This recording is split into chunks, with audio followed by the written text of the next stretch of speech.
오늘 이슈 완전 정복 정철진 경제평론가와 함께합니다. 어서 오세요. 네, 안녕하십니까.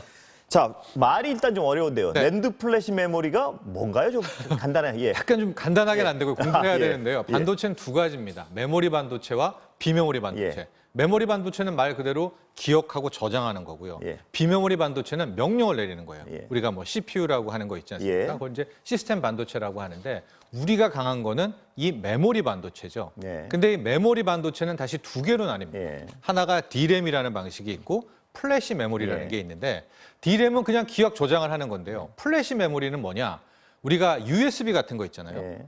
꼈다가 기억 저장을 하고 전원을 빼도 계속 남아있죠, 예. 거기 데이터들이. 그래서 이 D램은 날아간다고, 전력이 끊기면 날아간다고 예. 해서 휘발성. 예. 이 낸드는 이제 비휘발성이라고 하는데 예. 지금 우리 스마트폰도 그렇고 대부분이 바로 이 플래시 중에 이제 플래시 방식을 많이 쓰게 예. 되는데 플래시가 다시 또 낸드와 노어가 나뉩니다. 아하, 예. 점점 복잡해지게 복잡하군요. 되는데 예. 어쨌거나 이번에 이제 SK 하이닉스가 인텔에서 인수한 사업 부분은 낸드 낸드. 사업부인데 예. 그중에서 낸드 플래시 부분이고요. 정확히는 또 하나 낸드 방식에 있는 SSD. 이 SSD는 우리 옛날에 컴퓨터는 HDD라고 해서 하드디스크인데 그게 전자기 장애로 되어 있지 않습니까? 이걸 반도체 방식으로 이제 대용량으로 기억하는 기억 장치다라고 생각하셔서 SK 하이닉스가 낸드 사업부를 인수했고 크게는 두 개다. 예. 낸드 플래시 예. 하고 또 하나가 SSD. 여기에 이제 중국에 있는 다롄 공장. 이것들을 이제 10조 예. 이제 인수한 10조가 조금 넘습니다. 10억 달러거든요. 자, 일단은 복잡하긴 한데요. 제가 집중을 해서 들었는데도 금방 네. 간단히 정리해 주셨는데도 하여튼 중요한 어떤 낸드 플래시 부분을 10조라는 금액을 투자하는데 맞습니다. 이게 어마어마한 규모 아닙니까? 그렇죠. 예. 역대 우리나라 M&A 중에서 가장 큰 규모역이 9억 달러가 있었어요. 아, 예. 그것은 바로 삼성전자가 전기 자동차의 전장, 이제 하만이라는 사업인데요. 그것을 하만 인수할 때가 9억 달러. 그거의 10배가 넘는 건가요, 그럼? 거기 아니죠. 이제 10억 달러니까. 아, 10억 달러. 그거보다 한 1조 원 정도를 더 많이 쓰니까 예. 가장 현재 우리나라 역사에서 가장 큰 M&A 딜이다 이렇게 보면 되겠고 하이닉스 자체를 보면 하이닉스는 역시 D램 아까 말한 것처럼 이제 메모리 반도체 중에서 D램의 강자죠. 예. 근데 이 D램 같은 경우, 그러니까 전력을 빼면 날아가는 이제 소위 말하는 비휘발성 같은 이 플래시 부분에 있어서는 굉장히 사업부가 약했습니다. 예. 그 만약에 D램과 낸드 플래시를 따지면 한 8대2, 7대3 정도로 D램 쪽에 치우쳤는데 이번에 SK 하이닉스는 인텔의 낸드 플래시를 인수함으로써 한 이제 6대4 정도까지 어느 정도 이 D램과 낸드 플래시의 이제 이 균형을 맞추면서 명실상부 이제 메모리 반도체에서는 뭐 삼성전자 다음으로는 이제 세계 패권을 잡았다. 그러면 이 정도로 과감한 투자를 하는 건 삼성도 넘어서겠다 이런 야심이 있다고 봐야 되는 건가요? 글쎄 뭐 누굴 넘어서겠다보다도 자체적으로는 이제 앞으로 세계 대세는 2위 규모라는 게 맞습니까? 맞습니다. 예, 이렇게 되면 그동안은 이제 D램에선 2위였는데 예. 이 낸드 플래시에서는 한 5위 정도였습니다. 2위가 이제 도시바 바뀐 뭐 키옥시바라든가 마이크론 등이 있었는데 이제 상대적으로 낸드 플래시까지도 2위로 바로 치닫게 되면서 아마 하이닉스 입장에서는 그동안에 지금 낸드 플래시, 낸드 사업부가 좀 약하다는 평을 들으면서 D램이라는 것은 주기를 좀 타거든요. 예. 수요가 많을 땐 좋지만 또 없을 때는 이 배고픈 시기가 오고 이런 것들의 포트폴리오를 뭐 만들어냈다. 또 이렇게 전략을 그렇다면 했습니다. 이런 어떤 거대한 투자를 전격적으로 결정하게 되는 배경에는 이게 그만큼 앞으로 유망하다 이런 판단이 있었던 거 아니겠습니까? 그렇죠. 그런데 예.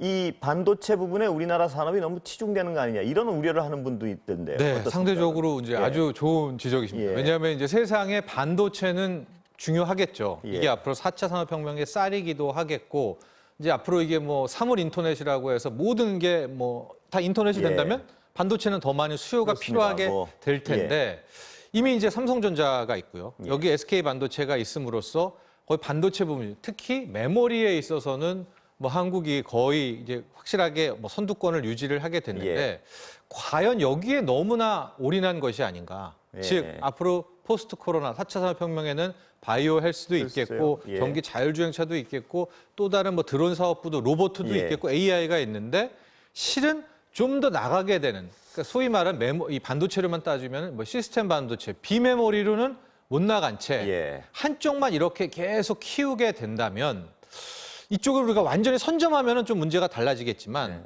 이쪽 부분에서 지금 뭐 중국도 그렇고 뭐 치고 올라오는 일본 도시반 예. 그러니까 키옥시아도 그렇고요. 예. 그렇기 때문에 실제적으로 너무 많이 여기가 우리가 반도체에 예. 좀 몰려 우려가 있는 것이 없지 아닌가라는 않군요. 그런 예. 우려도 전체 산업군으로 봤을 때 나오는 거죠. 그 산업군으로 봤을 때도 그렇겠지만 네. 개별 그 기업으로 봤을 때도 인수대금이 뭐 부담스럽지 이 정도 규모면 부담스러운 거 아닌가요? 네, 그렇죠. 그러니까 최근에 하이닉스 이제 투자하신 분들은 주가가 등락을 하지만 결과적으로는 계속 하락세를 유지하는 예. 것 때문에 아니 하이닉스는 이제 뭐 디램의 강자였다가 낸드 플래시도 갖다 붙이고 SSD까지 나오면은 빅데이터 비즈니스 할 때 유리하고 너무 중장기적으로 좋은데 주가는 왜 빠져? 예. 이런 의문을 많이 하실 텐데요. 이 10조 원이라는 게요. 현금 10조 원이 물론 이제 딜의 완성대까지는 아직 뭐 2, 3년 정도가 남아 있다라고는 하지만은요. 이게 큰 돈입니다. 예. 그 10조 원이 빠진다라는 부담이 부담은 있기 때문에 주가에 반영된다 이 말씀. 그렇습니다. 단기적으로는 이것이 좀 악재로 반영될 수밖에 없고요. 예. 대표적인 예가 현대차 같은 경우에 옛 한이지 현전부지 샀던 게 10조 원이었잖아요. 예. 그때 주가 급락해가지고 그거 회복되는데 예. 거의 뭐 3년 이상 걸렸었거든요. 예. 예, 그런 점을 차원해 보면 유동성이 빠져나간다는 부분에 대한 불확실성이 하나가 있고 또 하나가 이제 과연 이제 인텔 사업부하고 SK 하이닉스가 이제 합칠 텐데 약간 그 낸드 플래시 만드는 방식도 좀 다르거든요. 복잡하지만 설명도 못 드리지만은 그 시너지 효과가 제대로 날 것이냐 이 그렇습니다. 부분인가요? 시너지에 대한 부분들도 있고 시너지 효과에 대한 불안감이 있는 거군요. 그렇죠. 제대로 그런 것들은 계속 화학적 결합을 불확실성 못할 수도 있다. 맞습니다. 예. 남아 있는 거죠. 그쪽 인텔에 있는 뭐 기술자들도 잘 하이닉스가 품을 수 있을까라는 부분. 또 다른 공장 중국 같은 경우에도 뭐 트럼프 대통령이 재선되던 바이든이 되던 중국의 압박이 있을 텐데 이제 그런 부분의 가치들 또 나아가서 조금 더 뭐 음모론적으로 보면 인텔은 이 시기에 왜 팔았을까? 예. 아직 대선 결과도 안 나왔는데 예. 뭐 그런 의문들이 나오면서 단기적으로는 일단은 그 10조 원에 대한 부담 그것이 예. 주가에는 가장 크게 반영되고 자, 있는 것 같아요. 다른 비슷한 질문, 다른 업계 질문인데 하나 네. 짧게 드리고 좀 다른 걸로 넘어가겠습니다. 삼성 네.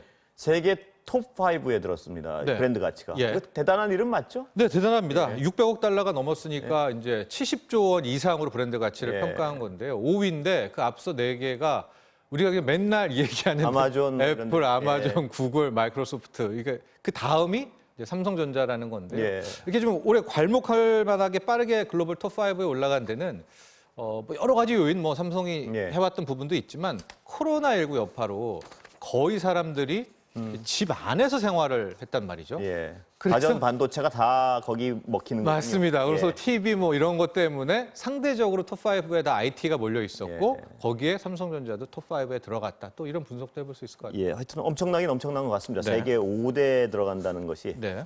브랜드 자, 가치가요. 다음 질문 좀 네. 보겠습니다. 중국 디지털 위안화가 요새 어떤 여러 가지 논의의 중심이 되고 있는데요. 네. 돈을 디지털로 바꾼다는 게 왜 네. 이렇게 중요한 겁니까? 그렇죠. 특히 이게 위안화이기 때문에 예. 많이 언급이 됐고요. 이제 얼마 전에 이 시간에서도 선전해서 시범 그렇습니다. 사용했다고 했을 예. 때 뭐 성공리에 마무리됐다. 근데 아직은 이 디지털 위안화가 뭐 블록체인이라든가 뭐와 연동된 것이 아니라 단순히 우리 제로페이션을 이제 QR 코드 방식으로 예. 쓰기는 썼습니다. 예. 그럼에도 불구하고 뭐 순조롭게 지냈다. 예. 근데 왜 세계에서 주목을 하고 있는가? 예. 중국은 지금 패권을 노리고 있죠. 예. 근데 패권국의 조건이 여러 개가 있는데 그 중에 가장 큰 게 자기 나라의 통화, 돈을 세계 다 많이 써줘야 됩니다. 기축 통화라 그러는 그 그렇습니다. 말씀을 예, 하시는 기축 건가요? 통화가 없이는 예. 패권을 못 잡아요. 예. 그러니까 당연히 미국이 패권 현재일 때는 달러가 기축 통화고요. 예. 그 전에 영국일 때는 파운드화였고요. 예. 뭐 로마 제국 때는 뭐 데나리우스였고. 그러니까 위안화를 어떻게 되든 기축 통화를 만들어야겠다. 만들어야 되는데 아직까지는 잘 안 쓰죠. 예. 그래서 그 근 계획의 첫 번째 발걸음이 바로 이 디지털 위안화라는 건데요. 예. 왜 디지털을 먼저 컨셉으로 잡았느냐? 앞으로 우리가 포스트 코로나 얘기 많이 하는데 이제 종이돈 안 쓰겠죠. 예. 현금 안 쓰겠죠. 현금 없는 사회가 오게 되면 당연히 디지털리한 편리한 화폐들에 대한 필요성이 커지고 있겠고 예. 중국의 뭐 속셈 계획은 일단 형식 자체를 디지털 위안화로 바뀐 다음에 그 다음 부분은 이제 신뢰성 확보가 되겠죠. 예. 신뢰성 확보 차원에서는 달러보다 더 신뢰받는 돈을 만들겠다. 이 그렇죠. 얘기인가요? 뭐 이렇게 예. 할 수 있죠. 달러는 무한정 찍어낸다. 달러 가치는 폭락할 수밖에 없다. 아. 그러면서 우리는 그러니까 중국은 근본위로 간다. 이건 뭐 예입니다. 예. 그러면서 디지털 위안화를 뭐 금이랑 연계시킨다든가. 근데 예를 들어서 그 금이랑 연계시키는 건 지금도 할 수 있는 거 아닌가요? 네. 근데 그러나 지금은 늦죠. 예. 일단 위안화 자체에 대해서는 색다를 게 없잖아요. 예. 하고 이 오프라인, 편리한 종이돈에서는 돈을 만들어서 사람들이 쓰게 한 다음에 그게 맞죠. 신뢰성을 얻게 한다 이렇게 그렇습니다. 해석되는 건가요? 예. 게다가 오늘 이 디지털 위안화 나오면서 지금 위안화가 굉장히 가치가 높아지고 강해지고 있거든요. 예. 이것도 참 공교로운 현상이라고 볼 수가 있겠죠. 시간은 거의 다 됐는데요. 네. 여기서 여쭤보지 않을 수 없는 게 네. 그렇게 중요한 어떤 중국의 행보라면 왜 미국은 디지털 위안화를 서두르지 않는 건가요? 아예 중국은 디지털 연준 달러. 저런 예. 디지털 달러 발행 계획이 없다라고 예. 했습니다. 왜 그런가요? 왜냐하면요. 여기서 미국이 디지털 달러를 간다면 예. 중국 쫓아가는 거잖아요.